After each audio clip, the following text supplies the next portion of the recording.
나치가 왜 소련을 유대인이 러시아인을 포갑적으로 지배하고 착취하는 인류가 경험한 적이 없는 극악한 외세 지배 차제라고 생각하였는지 그 이유를 말씀드리겠습니다.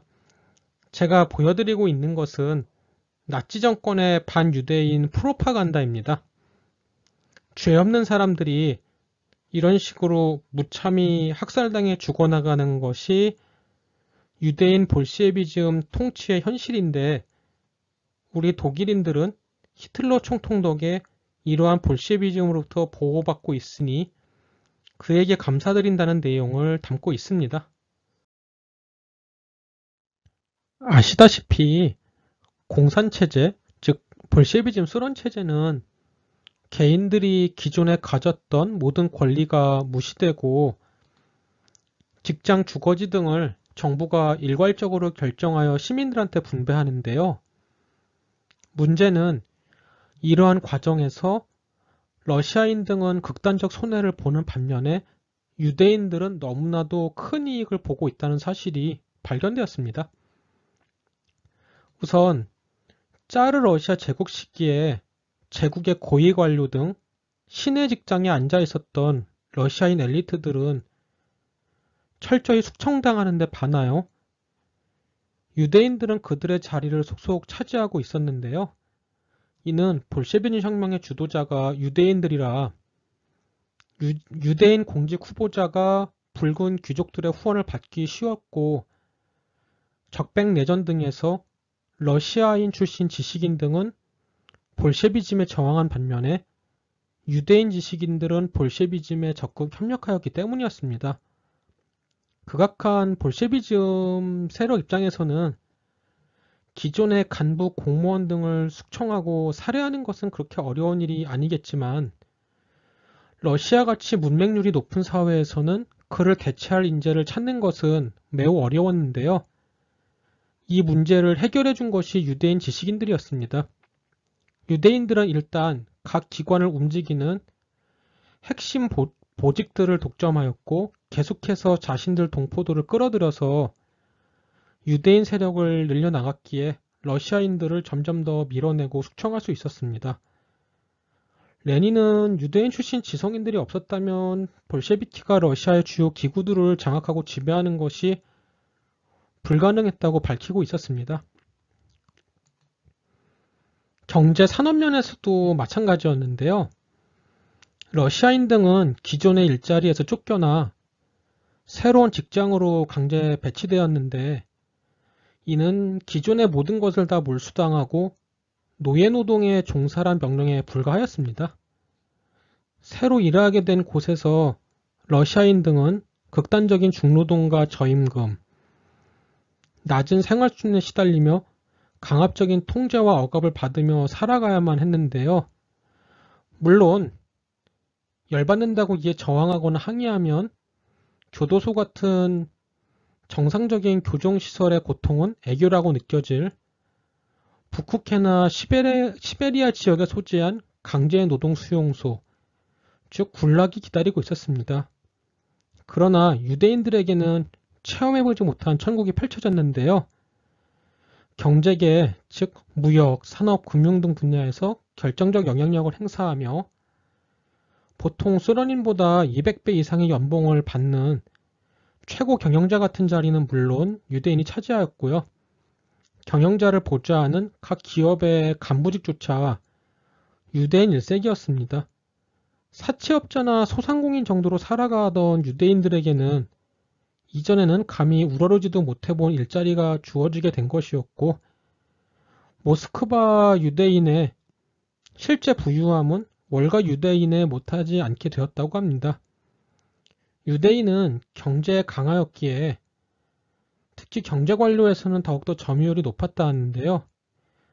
예를 들면 5개년 경제계획 등을 실행하는 고위관료 중 3분의 2 이상이 유대인이다 보니 소련의 주요 수출품, 예를 들면 석유나 석탄, 철광석, 밀 등을 거래하는 무역회사부터 시작해서 갑급 공장장 등이 죄다 유대인으로 보임되는 상황이 초래되었다고 합니다. 볼셰비즘 체제에서는 주택에 대한 개인의 소유권은 당연히 부인되죠. 따라서 붉은 귀족들이 각 시민의 주거지를 배분하는데 이러한 체제에서 최고 혜택을 입고 있는 자들도 죄다 유대인이었습니다. 러시아인들은 기존의 직장에서 추방당한 거에 이어 집까지 빼앗기게 되었는데요.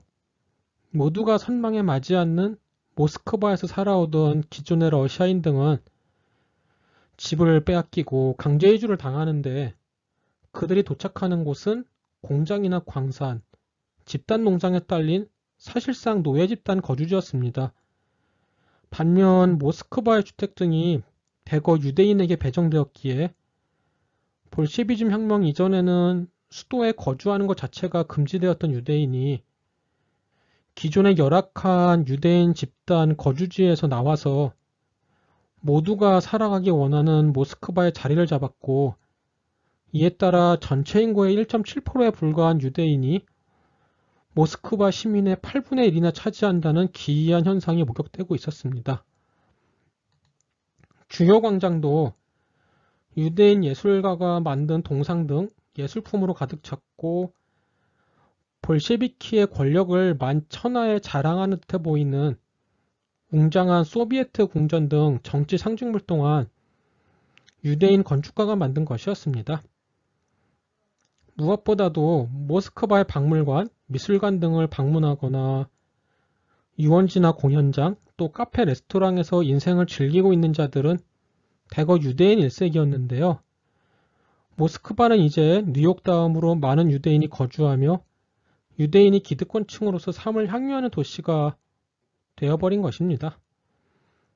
결론적으로 말하면 새로 수립된 소련 체제하에서 유대인은 볼셰비즘 체제의 최고 수혜자가 되어 기존에 우러러보지도 못하던 것을 다 얻은 상태에서 잘 살아가게 되었고 프롤레타리아 등 러시아인들은 짜르 시대와는 비교가 불가능한 고통, 그래도 정비교하고 싶다면 기독교나 이슬람교 등에서 언급하는 사후세계의 지옥과 비교해야 할 극단적인 고통을 맛보며 살아가게 된 것입니다.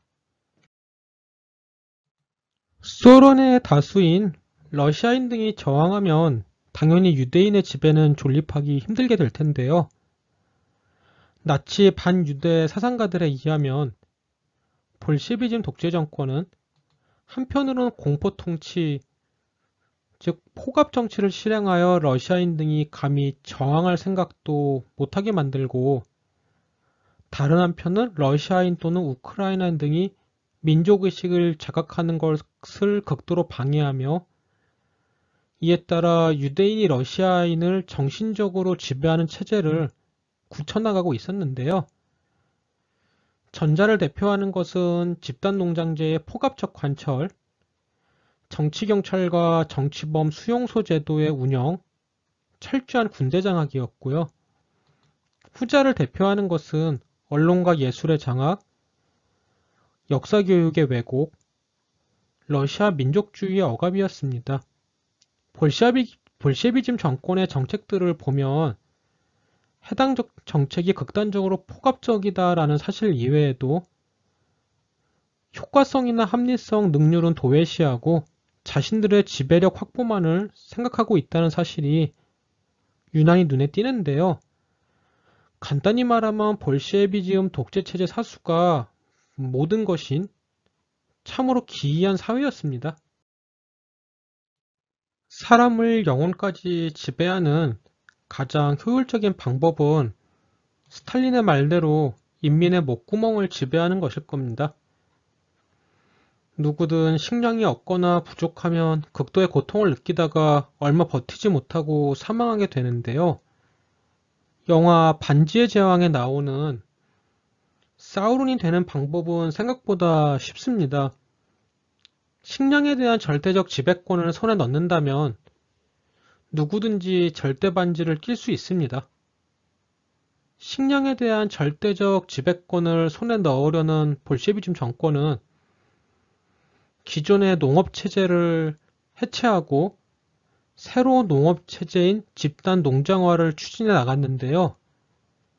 모든 반대를 무릅쓰고 집단 농장화를 끝내 관철시킨 사람은 스탈린 정권의 실세 유대인인 라자리 카가노비치였습니다. 기존의 농업체제와 달리 소련식 집단 농장체제는 사실상 공산당과 정부가 농장의 모든 재산을 소유하고 농장 경영과 관련된 모든 사항에 대한 의사결정권을 갖게 되는데요. 생각하시는 대로 당연히 식량 공급은 급감합니다. 농민은 근로 의욕을 상실하게 되기 때문입니다. 그러나 본질적 차이는 식량에 대한 지배권과 우선권 문제에 있는데요. 특히 전쟁 등 국가적 위기가 발생할 때 큰 차이를 만들어냅니다. 간단히 설명드리겠습니다. 만일 독일 제국과 러시아 제국 사이에 전쟁이 발발한다고 생각해 봅시다. 이렇게 되면 도시는 농민이 갖고 싶은 상품들을 더 이상은 만들지 못하게 되고 군에서 필요로 하는 군수품 생산에 올인하는 전시 경제체제로 전환하는데요. 이렇게 되면 농민은 도시에 식량을 공급할 이유를 상실하게 됩니다. 따라서 도시에는 식량난이 발생하죠. 농민 입장에서는 곡식이나 우유, 계란 등을 도시에 팔아서 얻을 게 없는 겁니다. 지근이 발생할 경우에도 마찬가지가 되는데요. 농민들은 일단 본인과 자기 가족의 식량을 먼저 챙기고 남은 것을 도시에 팔기 때문입니다. 기존의 농업체제에서는 식량에 대한 지배권도 농민에게 있고 우선권도 농민에게 있습니다. 따라서 전쟁 등 위기가 발생하면 도시민이 굶주리게 되고 이렇게 되면 기존의 국가체제가 무너지고 혁명이 발생하기 쉽습니다. 반면에 집단 농장자 하에서는 이러한 식량 공급 거부와 체제 붕괴 문제는 발생하지 않는데요. 공산당 정권이 사전에 지정한 식량을 무조건 가져가서 이를 도시에 공급하기 때문입니다. 집단 농장 체제 하에서는 식량에 대한 지배권이 정부에 귀속되고 식량에 대한 우선권은 농민이 아니라 도시민이 갖게 됩니다. 따라서 식량이 부족하면 도시민이 아니라 농민이 굶어 죽게 되지만 도시에 거주하는 당간부, 산업체 근로자, 군인 등은 큰 어려움 없이 삶을 유지할 수 있어서 체제 유지에는 거의 어려움이 없습니다. 그 시절 소련의 집단 농장화 정책이라는 것은 농업 생산 효율성 제고와 소련의 생존 보장이라는 가치를 공산 정권의 권력 장악 및 체제 유지를 위해 가차없이 희생시키겠다는 말에 불과한 것이었습니다. 소련의 모든 식량에 대한 지배권을 장악하기 위해 기존의 농업체제를 변화하여 집단 농장 체제로 재편하는 집단 농장화 정책이 추진되는데요. 이 과정에서 수백만 명의 우크라이나인 농민이 굶어 죽는 참극이 발생하게 됩니다. 굶어 죽은 사람의 수는 정확히 알 수가 없습니다만 한 300만 명부터 1000만 명 사이로 추산하고 있습니다. 오늘날 우크라이나에서는 해당 참극을 홀로도모르로 부르며 추모하고 있는데요. 해당 사건은 볼셰비즘 정권이 농민을 수백만 명 이상을 굶겨 죽이면서 식량 지배권을 강탈한 사건으로 이해하시면 되겠습니다.